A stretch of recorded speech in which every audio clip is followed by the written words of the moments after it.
What's going on, everyone? Thrift Behringer here with another edition of Athletic Director Spotlight here on Middle Georgia Sports Live. And I am with a special guy, a legend himself, and that is Coach Darryl Silas. Coach, thank you so much for joining us and allowing us to be here at Rutland. Thank you, Ms. Behringer. It is time to do Rutland as we've been going through all the Bibb County schools and the Rutland Hurricanes. But first, we're with Athletic Director and head baseball coach, Coach Silas. Coach Silas, what we like to do is we want the community to know who you are, where you're from, what got you into coaching, who are some of your mentors. So we want you to tell your story. It's going to be uninterrupted. You just start taking off. Where are you from and what ultimately led you here, man? Okay, I remember in high school, I was at a crossroad. I was at a watershed deciding what I'm going to do. I had a football scholarship that was offered to me. I grew up in a small town called Camilla, Georgia, located in West Georgia. Right. It's down near Thomasville, near the Florida line, about an hour away from the Florida line. In high school, I had a great experience. So sports offered me a way out of a lot of things. My father died when I was 12, and he was the breadwinner of the house. And I had several siblings, and we all were more sports orientated. My mother, she was a big supporter of academics, and she talked about how academics could be a way of escape, pretty much. It could be a catalyst, it could be a catapult that will cause our trajectory of life to change. Now, she didn't graduate from high school, believe it or not, but she had a lot of education. My father was in the same boat, but they were hard workers, and they believed that hard work would pay off. So at the early age, my mother, she instilled into us respect and dignity and hard work, and that those things would pay off. Oftentimes growing up in South Georgia, we didn't have much. I didn't realize how poor I was until I got to college. Wow. And I saw a lot of my teammates with a lot of things that I didn't have. But she always instilled into me that education actually was it was the way out, pretty much. It could change the trajectory of my life. When my father passed when I was 12 years old, we were best friends, right? My father was everything. I felt my world would turn upside down. I felt I was on top of the world, but now the world was on top of me. So my mother began to tell us through prayer that God would provide a way, that things will not always be the same. And my mother, she was the mother of our church. So based in a little small town, everyone knew everyone, and everyone supported one another. It was a village. Right. Athletics was the center on Friday night football game, Friday night lights, that was the center. And I make sure that I trained and listened, and I wanted to play sports and get involved in athletics. I had older brothers that were excelling in sports, and I just took on that responsibility. It's my time to shine. No doubt. When it came about. So athletics was a way for me to stay focused, and of course I had great coaches who believed in me and who trusted me. Matter of fact, my first coaching job came from my high school football coach. Oh, wow. Who saw something in me early, right? Who knew that once I become coachable, that one day I'd be employable. And I still use that today to help motivate kids that if you're coachable, one day you'll be employable when people trust you, and you have doors will open for you when other doors or windows may close for others. So athletics was the mainstay. Football, I played football, ran track, played basketball. I was not a great basketball player, but I played basketball and football, and also baseball. And at that time, playing multiple sports were not looked down upon, but it was kind of hard to juggle. So the majority of the time I spent playing football and track, and I would leave track practice, run over to baseball practice, and do a little things. But football, I began to excel. In 10th grade, I had an injury. I broke my ankle and my lower tibia at the same time. I had to have major surgery. I remember the doctor telling my mom and the orthopedic surgeon that I may never be able to walk without a limp. But I was determined to recover. I had a great physical therapist, believe it or not, who later, my sister, he got married. He actually met my sister while she was visiting me in the hospital. I was going down for rehab, and she was there, and she was attending Albany State. So my physical therapist became my brother-in-law, and he kind of took it personal to make sure I rebound. But that year, we went on to win the state championship in football in AAA, and it happened in spring practice. I was able to return in late October. And looked like I could run a little bit faster. So, that was a turning point. My mother really didn't want me to continue the journey of football because going on the advice of the orthopedic surgeon that, it may cause some serious damage. But to me, it was a way to motivate myself, to rise above, to transcend above obstacles in life. Right. And oftentimes I use the comment that many were called, but only a few chosen. So that was great for me. That injury, it kind of humbled me, knew that I had to work harder. And I actually ended up getting a football scholarship to play college football. Nice. At that time, Georgia Southwestern and Americas had just started a football team. And they were recruiting. I also recruited by Presbyterian College up in Clinton, South Carolina. I made a visit there. But it was far away from home. So I took the offer there at Georgia Southwestern and enjoyed myself. And again, it was a great start for me. So after I finished college and moved to Atlanta, Georgia, and that dream to move to Atlanta and go to the big city, go to the big city, that's correct, and to find my way. Right. I had two sisters living up there already, but I could not find my way. While I was in college, I joined the United States Marine Corps Reserve. So, again, my mother always told me, use education to better yourself. There was a recruiter that came my senior year and talked to me about joining, Marine Corps. But I told him, I'm going to go to college and play college football. He said, you could do both. And at that time, I actually entered the United States Marine Corps Reserve, went to boot camp after my freshman year, and it paid off for me because I qualified for the GI Bill. So we're talking about a poor kid from South Georgia who had football working for him. Because if it wasn't for football, I wouldn't be able to go to college. Right. So I was able to earn the GI Bill, or at least qualify for the GI Bill, and I got paid because I was in college. And also because I was in reserve, I had drill duty once a week in a month, and that paid very well. So I had about $800 coming in per month, and of course, all of my schooling was paid for, and that was a big thing for me. Right. I was able to get myself a car and get some things started. So once I finished college, moved to Atlanta, I came back home one weekend to Albany, Georgia to go to my reserve duty station down there for the weekend, and I went home to see my mom.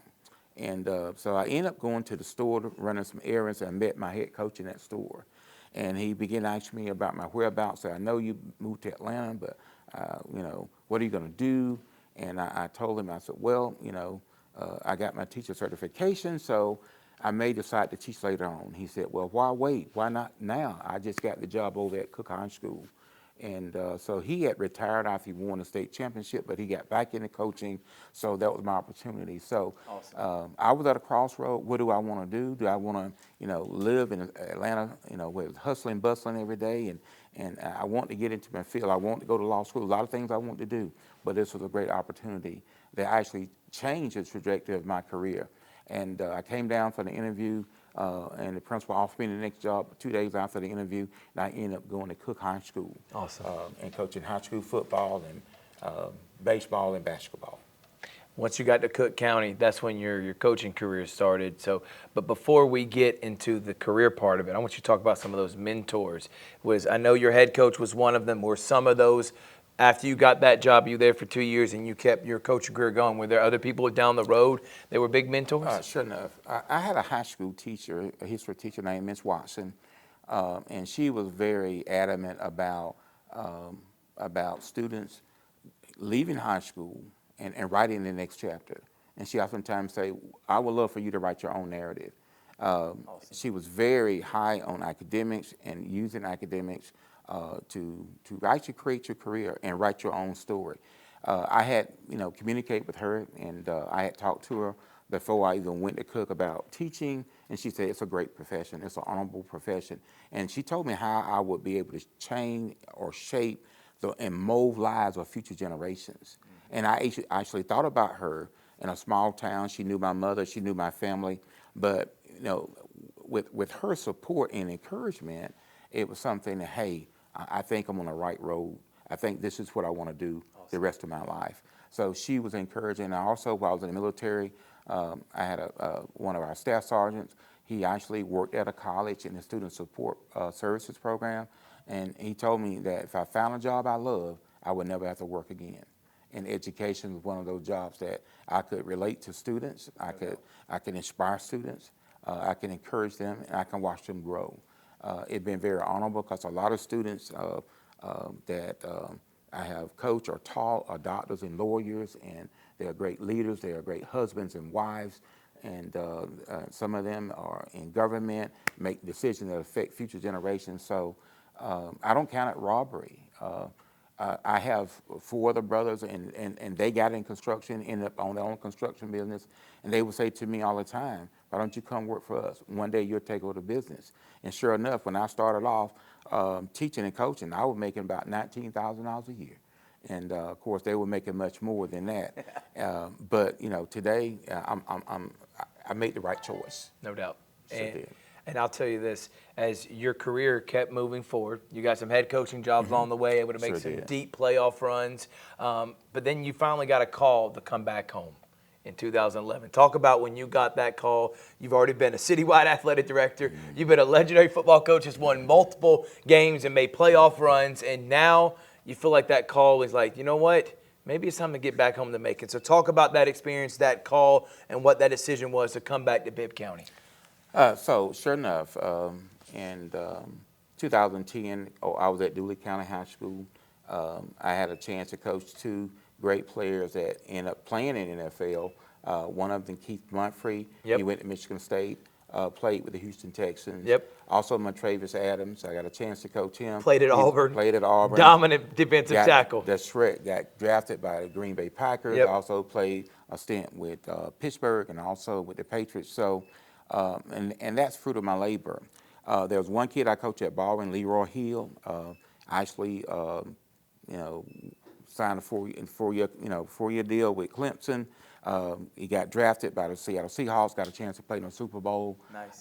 And when I go back, when I talk with those kids, and they're men now, when I talk with them, they oftentimes have some quote that I said or something I said to them to motivate them. Right.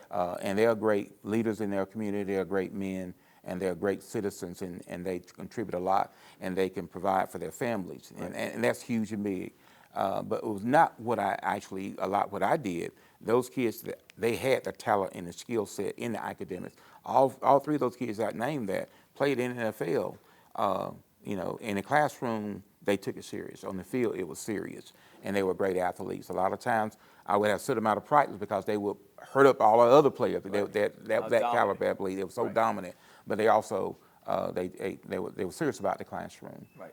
And they became lifelong learners, and they took education and made the best of it. And so you feel the success in that. Mm-hmm.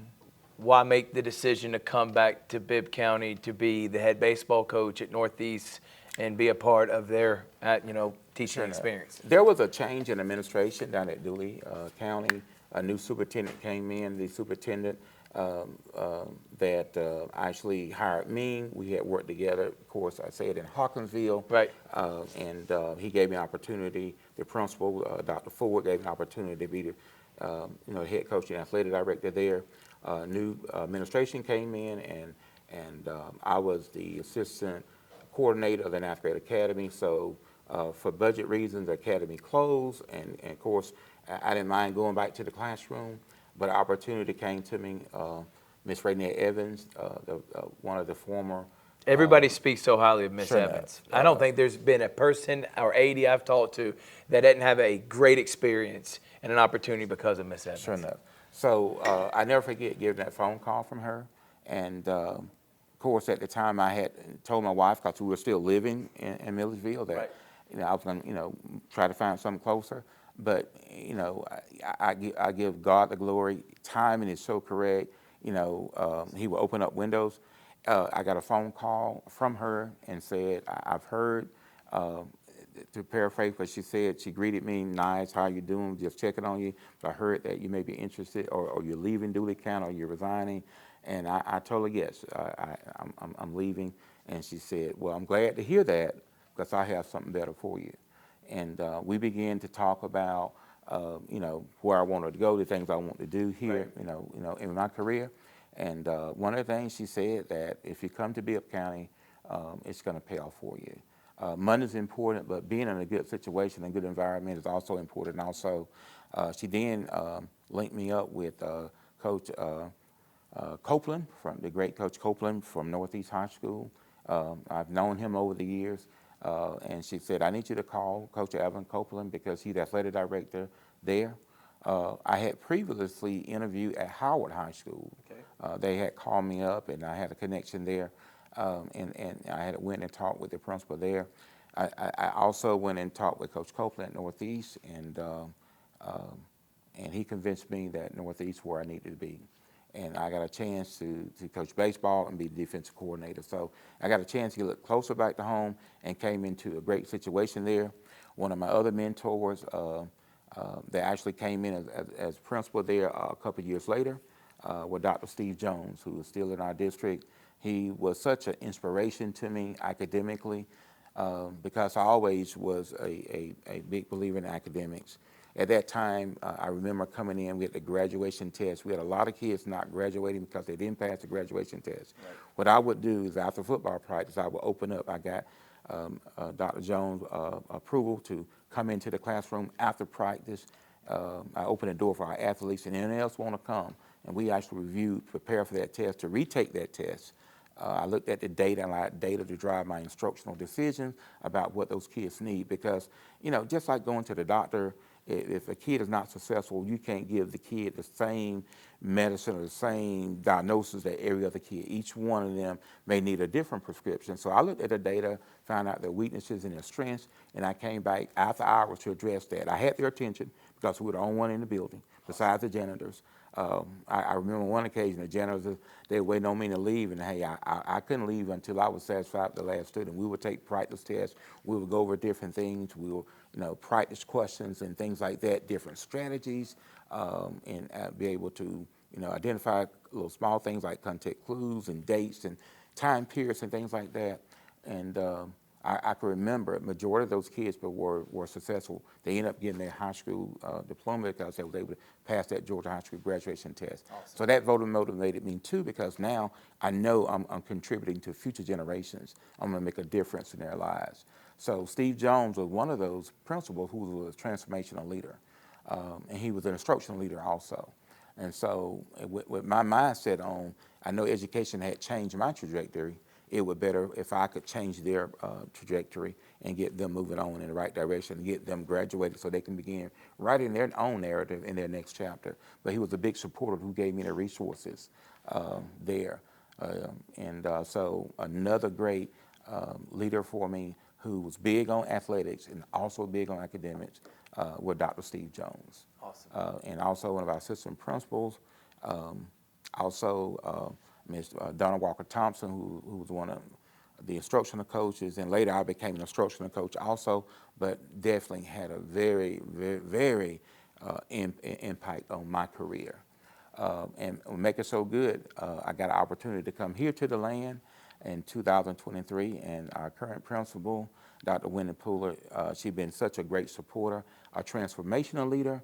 Awesome. She's great for the kids. She's a champion for the kids. She's a champion for the teachers. She's a champion from athletics. She does it all. And I'm lucky to be here at Rutland High School. Awesome.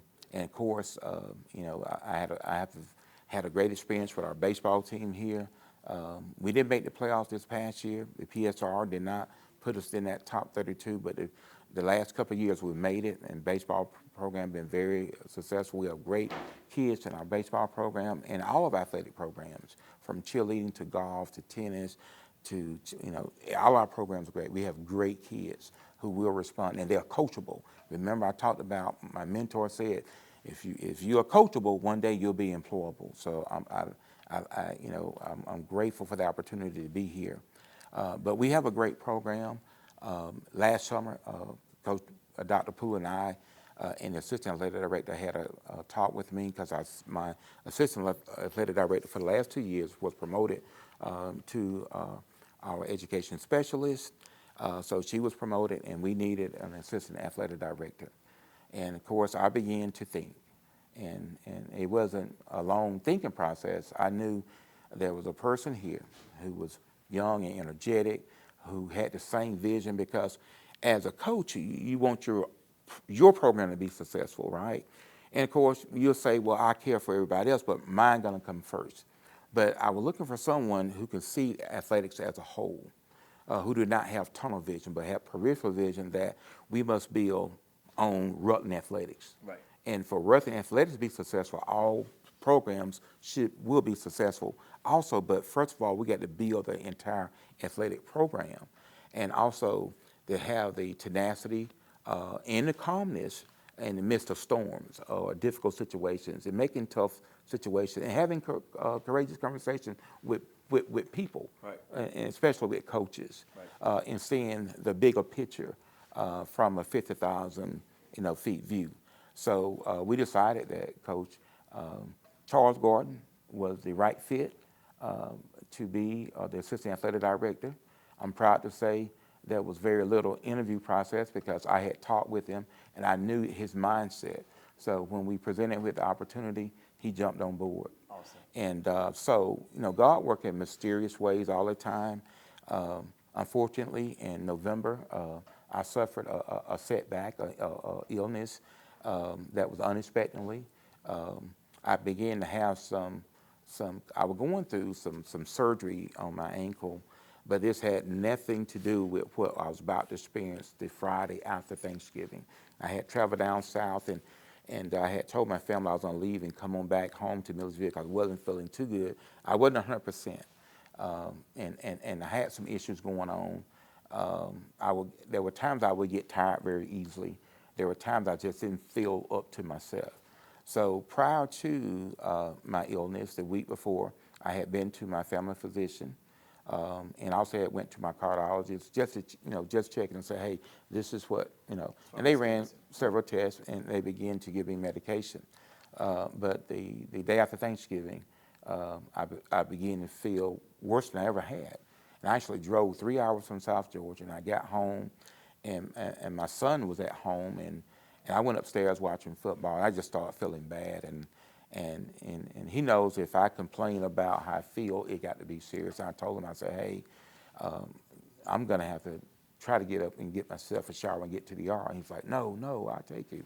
But my wife was nearby, and he called her and said, hey, Pop's got to get to the hospital. He's not feeling well. And they know if I say I'm not feeling well, I'm not feeling well. Right. And luckily, I got there. I didn't know exactly what was going on. For the first time, I had some discomfort.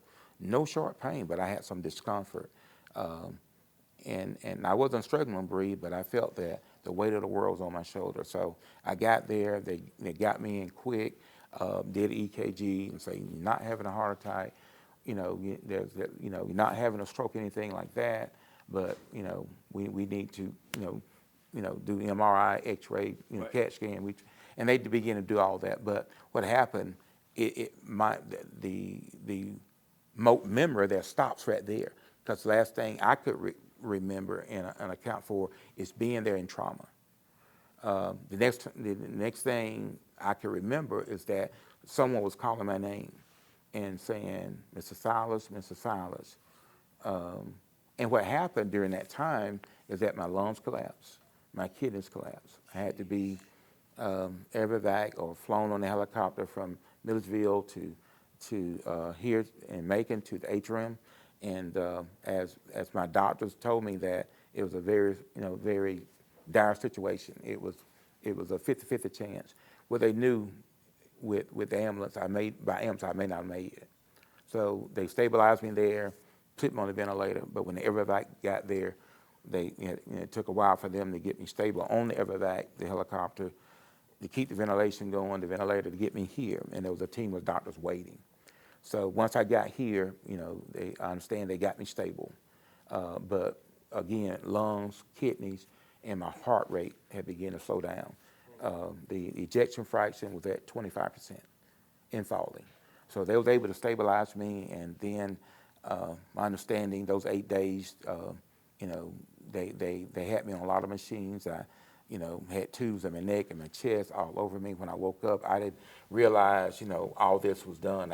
Because I couldn't see myself, but I could feel things. Your wife and your son could, and I can only imagine what they were going through. And of course, my daughter was there. But, and I began to ask my wife, what did they tell her during that time? And she said, they just said, she had to sign a lot of papers. And one of those, a DNR, do not resuscitate. And she knew that I was a fighter. So she said, no, if he does go into severe cardiac arrest or whatever that case may be, do whatever you can to save him. And so my understanding is that every day after the third day, things started improving. And then 8 days later, they told her they were going to take me off the ventilator and see could I breathe on my own. And I did. And they put me back on the ventilator and say, we're going to wean him off a lot of this medication, a lot of these things, so the numbers are looking good. And so once they, kind of weaned me off of it and the sedation wore off, I can remember the nurse asked me, calling my name, and asked me, what year was it? And I told them 1925. So they knew I wasn't quite there yet. So within the next few hours and, maybe the next day I was coming back around. So, but that was the grace of God. I just counted it all blessing. I give him all the praise. He gave me another chance. And then, believe it or not, a day or so later, I began to ask about my job. My thing was, as things began to come back slowly, I knew basketball was going on. We had wrestling going on. Right. So I began to say, hey, I need to talk to Dr. Pooler. I need to talk to Ms. Shore. I could remember who, what's going on. It's a big gap. And so they were saying, don't worry, Dr. Pooler been here. Your coworkers have been here. Everyone knows they got things going on. Rutland has not slowed down. And I thought about Coach Gordon, right? It's a lot on his shoulders. It happened so quick, they had to assume all those duties and responsibilities as athletic director. So, well, in the midst of his season, too, in the because midst he's of a his basketball season. Just got started, too. Just got started, beginning of the season. Also, we had a conference down in Tampa, the National Athletic Director Conference. We were scheduled to go. We had planned to go, to travel. He had to change his travel plans because we were traveling together, but to assume all that responsibility in the midst, only being the assistant athletic director for about 4 months.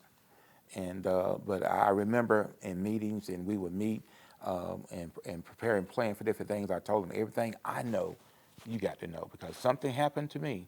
And at least did I expect something would happen, but I always told him, something happened to me, you're the next man up. Right. And this program, it cannot miss a beat. You cannot say, I didn't know this, Coach Silas didn't prepare me for this. Right. But even though there are times we were meeting, I was throwing a lot on him, he was listening, because the program has not missed a beat.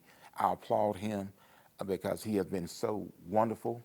He has taken on those duties of athletic director, and he is the athletic director now. Awesome. But that's my story, and I'm sticking with it. Well, we're not done yet, because your stories keep written, as God was able to tell you back in December. That's correct. After those 8 days, you're still writing your story. So what's next for Coach Silas? Because I don't think you're going anywhere for Rutland Athletics. Sure enough. So I feel good. I've been going to my doctor's appointments. Everything's going good. Awesome. The test, everything. I feel that I'm back to normal. So I'm going to work in some capacity to keep supporting Rutland High School. Awesome. I'm not sure what that capacity would be, but I will be hopefully be able to come back and work in some capacity in athletics and also the classroom. So I'm excited about that because athletics changed the trajectory of my life, and this is all I know, and this is all I want to do. So again, I found a job I love. Right. I never have to work again. I'm grateful for the opportunity to be able to tell my story, and thank you for all that you all do. Yes, sir. For athletics here and for Bibb County.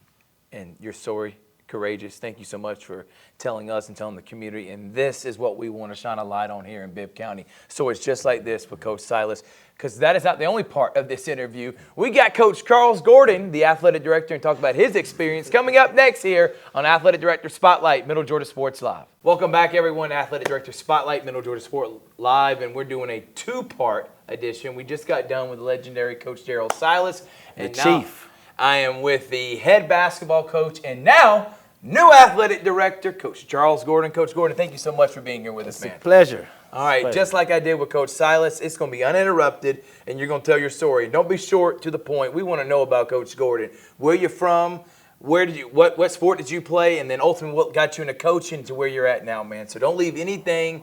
Go tell your story, Coach Gordon. Okay.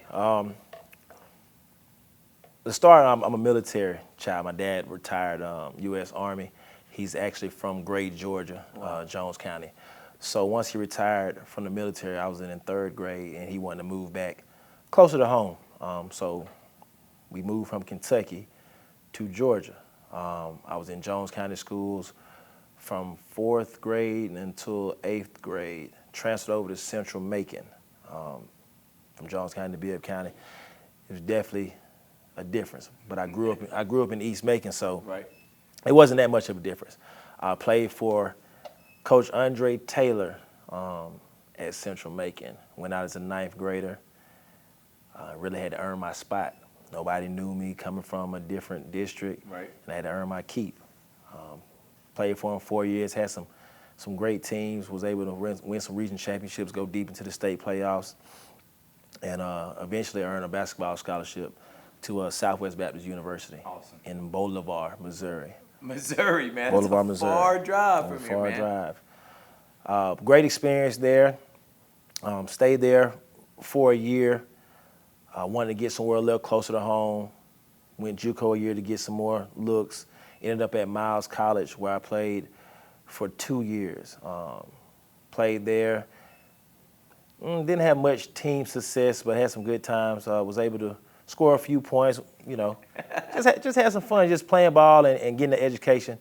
So that was big for me. Basketball really saved me in so many ways. I know that's pretty much similar to what Coach Silas said, but sports, man, I didn't know what I was going to do with my life, but I knew that sports would always be a key to me just having that forward progress, right? Just to keep going forward, whether that was education or whatnot. My mother was very, very, very big on education. My dad was as well. My dad, he dropped out of school, actually dropped out of high school, went and got a GED and enlisted into the military. My mom, I watched her get an associate's degree, a bachelor's degree, a master's degree, and a doctoral degree as well. So she's very huge on education. My dad as well. So that was always a driving force for me as well. Graduated Miles College in 2013 with a degree in business administration. Graduated Strayer University in 2015 with a master's in public administration. None of those things have anything to do with education. But if you run from something long enough, it'll still circle back and find you. In the year 15, 16, that school year, I joined the coaching staff at Central Macon. Coach Taylor, who was my high school coach, he was still there. He reached out to one of his coaches on staff and asked, would I be interested? Man, it was an opportunity for me to get back around the game and be around the youth, and I jumped on it. Spent that season at Central Macon. We had some success, finished second in the region that year, lost to Westside in the region championship. I think that's the year they had Kayvon Moore, who ended up going to Texas Tech. Once that season ended, I pretty much knew then I wanted to get into education. Went to a teach fair in Clayton County, Georgia. I took my resume, put on my good suit. I got in line with about 250 to 300 other potential educators. When I was sitting in that line, they said, you get one shot to interview. After that, you got to go to the back of the line. And so I'm going up there to interview for special education because I had been, studying the gates. I'm like, I'm going to do SPED. They say it's the easiest way to get in. And when they tell me you get one interview, I'm looking at my resume. I'm like, well, you got a bachelor's in business and a master's in business. And they had a couple business education spots open. So I said, I'm going to interview for business education. Went and interviewed for Charles R. Drew High School in Clayton County. And I was hired on the spot to be a business education teacher. And so that was pretty much how I got my start in education. Wow. Yeah. So I was up there at Drew for 5 years, had to go through the TAP program to get fully certified. Was an FBLA advisor, assistant basketball coach, head JV coach, head 9th grade coach, and at one point in time I was head varsity coach, head JV coach, and head 9th grade coach. So you're talking about a guy coaching about 10 games a week, and I'm dog tired, no more voice, anything of that such. Stayed up there 5 years. My son was born, wanted to get closer to home so I could be around him more because, by the time I got home, he was asleep. When I got up in the morning, he was asleep. So I really didn't like that. So a couple jobs popped open in Macon. Got an interview with Rutland. Interviewed well with Rutland. Got called back for a second interview. Also had applied for the Northeast job. So I get a call from Northeast Macon about a job interview, scheduled on time for a job interview. So we scheduled that.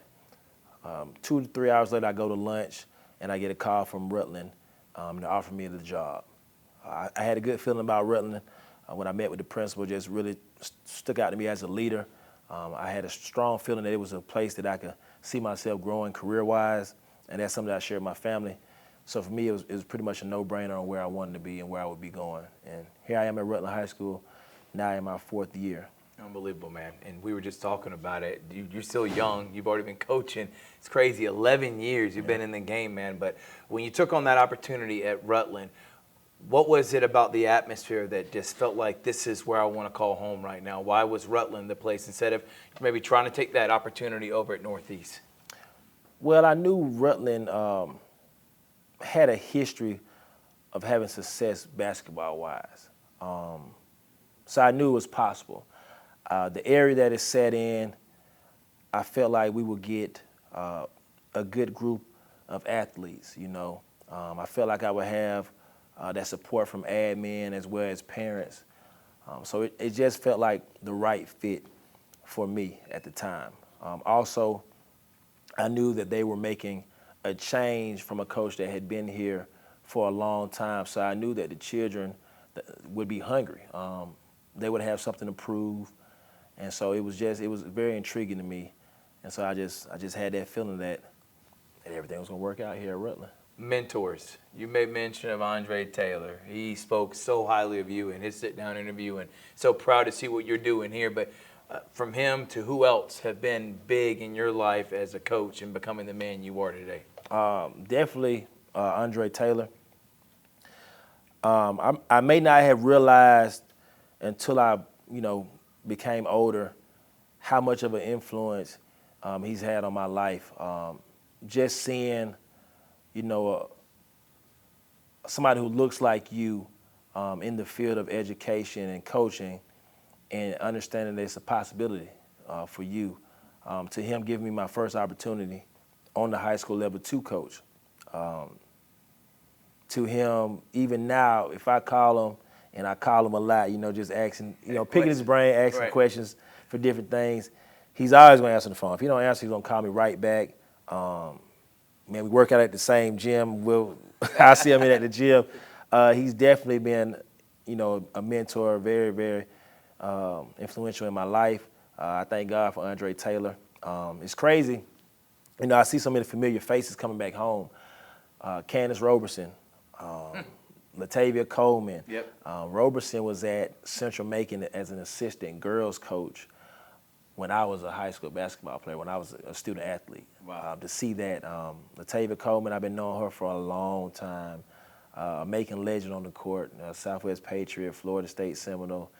So I've been knowing these people for a long time, even down to Kevin Grooms, watching the trajectory of his career, starting off as an assistant at Central Macon, yep. and where he's at now, man, it's very inspirational to know that in Bibb County, it's a place, it's a land of opportunity, and all things are possible. You just got to put your head down and work. So those are some mentors. It's crazy because I can remember before I got into education, it was prophesied to me that I would meet a mentor, and I would start education, and I was like, man, where is this mentor at that I was told about? Where is this mentor at? And all these years I've been going through, and I've been like, man, where is this mentor? Where is this mentor? And it wasn't until this year that I figured out who that mentor was. And it's Darryl Silas. Man, Coach Silas has been so good to me, man. Just far as just leading by example, watching him, how he moves, how he operates, being able to call him, lean on him for advice. Even now, I don't make a big move without bouncing it off of Coach Silas. Like, am I thinking right, Coach? Am I wrong here? Because he's a wealth of knowledge. And so I appreciate him. I value him in everything he does. I think it's just amazing when you think about coaches, and you think about teaching, most coaches, they teach PE or health. This is a guy who teaches AP economics. Come on, man. I mean, like that should tell you enough about him in itself. So, you know, I always was wondering where that mentor was. And it wasn't until this year that I knew that Darryl Silas was that mentor that was spoken to me a long time ago. And I'm thankful for him, and I'm thankful for him believing in me and still being around to support and everything that is we're trying to do here at Rutland High School. Awesome, man. And it's, you know, you got the opportunity to become assistant AD starting at the beginning of this year. And then something happened in November. Coach Silas spoke about it in the first segment and those health issues. Let's get it from your perspective. When you see a guy you now call your mentor having to go through that, what was that like personally for you? And then here at the land, how did y'all go about it? You, Ms. Pooler, how did y'all go about rallying the troops and getting everything moving forward, knowing that the leader was out right now? Man, I'll never forget, I got a call on Sunday, because I'm a practicer, we gonna practice. And I was at practice, and they called me, and they told me that Coach Silas had been hospitalized, and it didn't look well. And you know, I had to step outside of practice to take the call, and I had to go back in there to practice, and I had to be okay. Right. At a time when I was not okay. And I had to continue to carry out the practice and, you know, instruct my players and, you know, fulfill my coaching duties. And, man, it was hard. I can remember leaving practice that day and immediately calling Miss York and just talking to her to try to just get a better understanding of what's really going on right now. And we didn't know a lot. The only thing we knew was Coach Silas has been airlifted to the hospital. Things are not looking well. So, you know, that happened in November. You know, we had to meet as an administrative staff, because the one thing about it, and people say all the time, if you get sick, if you pass on, the job is going to continue on. Right. And that's the harsh reality of it. It is, man. You know, life really doesn't give us a chance to Process push things. pause and Right. process things and to be human.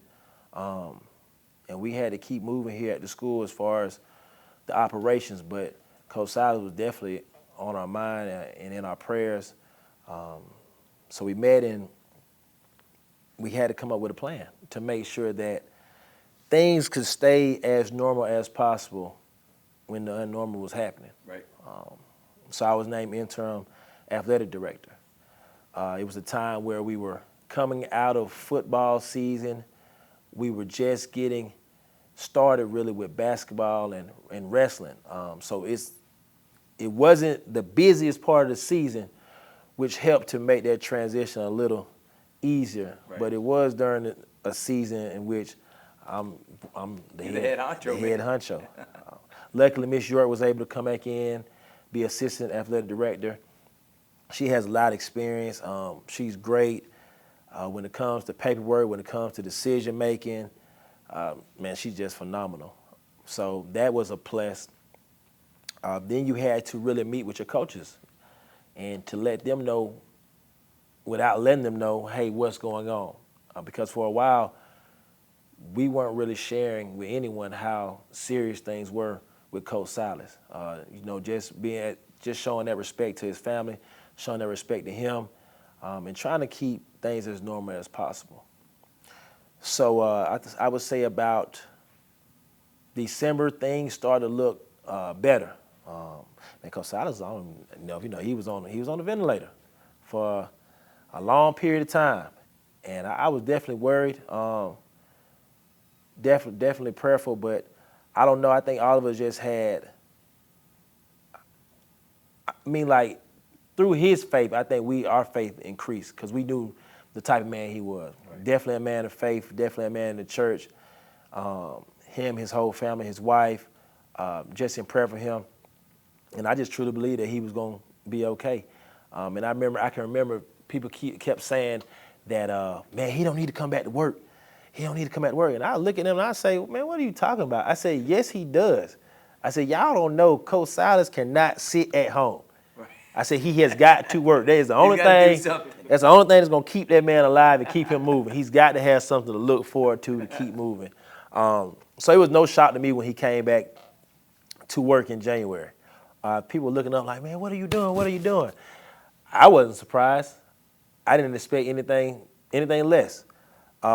It was sometime in January where Coach Silas, he called Dr. Pooler, and he informed me that he would be stepping down in his role as athletic director, and he gave me the full nod, the full vote of confidence to carry out the duties of being athletic director. Man, and that meant so much to me. Even for him to consider me to be assistant athletic director, it meant a lot to me because that means he saw something in me that I wasn't trying to really display or show. I was just going about being myself and doing things the way I think that they should be done. Awesome. So, I appreciate Coach Silas, man. I really value him. He's that mentor that was spoken to me a long time ago. I finally found him. So I'm thankful for him. So he comes back to work in January. I'm athletic director at this point. And, he has supported me. He has given me advice. He has taught me so much. And he's changed my way of thinking. He's helped me mature in this role. Man, I just can't say enough. He's meant a lot to me, man. Now you become the AD, and what does that mean to you, being the athletic director? Not just head basketball coach, which you still feel like you got a lot of your story left in that, but now you get to be head of all of Rutland Athletics. So what's the vision? What does that mean to you to take on that responsibility, and how excited are you about the future of you at the helm of Rutland Athletics? Well, it means a lot of responsibility. That's first and foremost. The job comes with a lot of responsibility. You work for your coaches. You serve them. The vision is, just to build a group of strong coaches who are challenging athletes athletically and academically, holding them accountable as well as holding ourselves accountable to ensure that we're creating the best overall experience for our student athletes here at Rutland High School. And the main ingredient to that is unity. We have got to be unified and on one accord, and we cannot have tunnel vision. We got to understand that it's not just about your program. All right? It's not just about your season.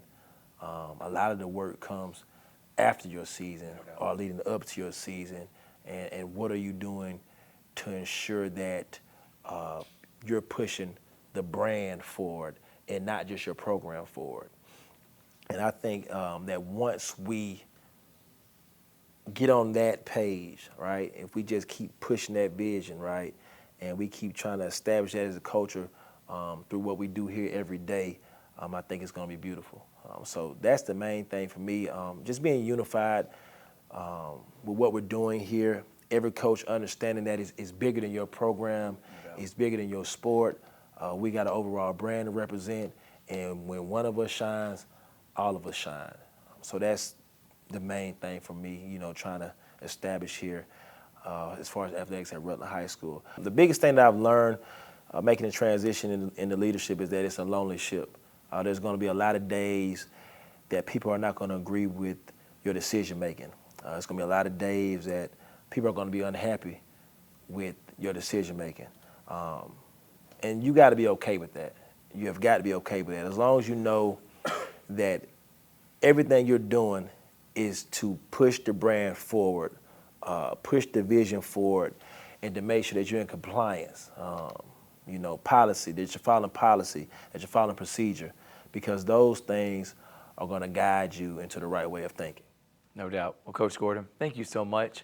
Thank you to you and Coach Silas for telling your story, man. And this is exactly why we want to do what we want to do on Middle Georgia Sports Live, showcasing guys like this and Coach Silas that mean a lot to the community, mean a lot to Rutland athletics. And, Coach, I'll tell you this too, man. I used to always think when I was younger, the coolest looking jerseys were the Miami Hurricanes, baby. Yeah. How about the Rutland Hurricanes, baby? Love this. Love what you're doing here, man. Look forward to talking to you real soon. Same, brother. Appreciate you. Yes, sir. That is Coach Charles Gordon and Coach Darryl Silas on another edition of Athletic Director Spotlight on Middle Georgia Sport Live. We'll see you next time.